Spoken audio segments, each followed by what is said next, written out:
வாழ்க வளமுடன். குருவே துணை. அழகான வாழ்க்கை துணை யாருக்கு அமையும் அப்படிங்கிற விஷயத்தை பற்றி தான் பார்க்க போகிறோம்.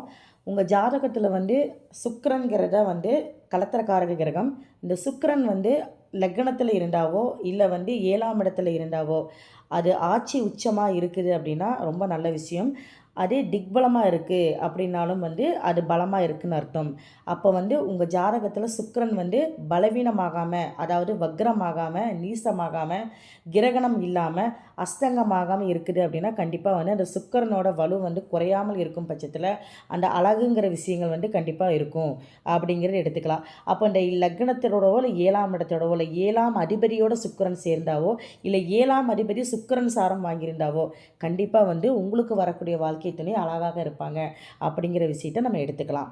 இந்த சுக்கிரன் கூட சந்திரன் இருந்தால் இன்னும் அழகான பெண்ணு இல்லை அழகான ஆண் வரனா அமைவாங்க அப்படிங்கிறத எடுத்துக்கலாம்.